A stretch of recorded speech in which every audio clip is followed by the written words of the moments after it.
The little girl discovered that her autistic brother could actually speak. Before she could stay happy for long, the gang of bullies were gearing up to torment them again. They had even hired an adult thug to do their dirty work. When the thug mentioned he had beaten the boy not long ago, the girl realized his trauma might be connected to that violence. She thought that if they could defeat those bullies, her brother's emotional barrier might finally break. But she was only a 10-year-old girl. There was no way she could overpower an adult thug on her own. Then, unexpectedly, her brother stepped forward. He scolded the bullies for picking on someone weaker than them. Seeing her brother speak filled the little girl with joy. In the next moment, the bullies ordered the thug to teach the two of them a lesson. The little girl stomped on the thug's foot. While he writhed in pain, the brother and sister teamed up and drove him off in a panic. With their muscle gone, the bullies suddenly turned afraid. Under the little girl's stern presence, the bullies apologized to the boy. They swore they would never bully him again. The little boy said he would let them off this time. Hearing that, the wealthy couple watching nearby were ecstatic. They hadn't expected their autistic son to speak. When they saw him reach out to take his sister's hand, they were convinced his condition was improving. They credited all of it to their adoptive daughter. They even treated her as the family's little talisman.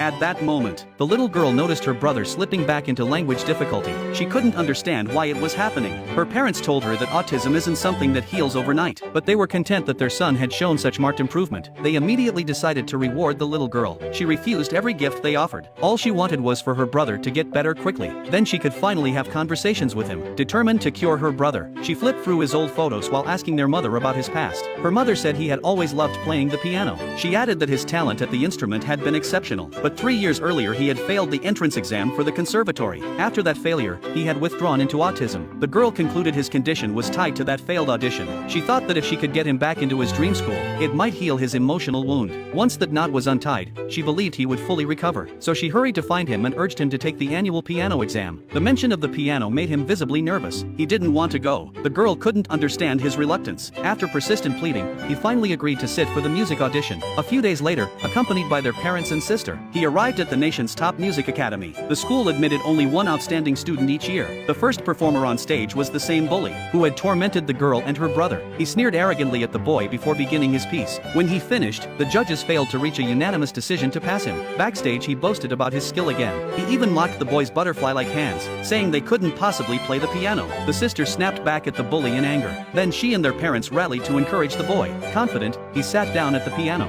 He delivered a stirring rendition of a piece called The Symphony of Fate. The judges were immediately captivated by the beautiful performance. They were so moved they wanted to award him a perfect score. This time the little boy passed the preliminary round without issue. The sister rushed to congratulate him. She lavished him with praise while ridiculing the bullies playing as grating and crude. She then declared she wanted to talk with her brother all day long. Their parents suggested celebrating at a 5-star hotel. Suddenly, a man approached from the crowd. He said to the little boy, "Long time no see." When the boy recognized the man as his former piano teacher, he screamed, "No," in terror. Then he collapsed to the ground.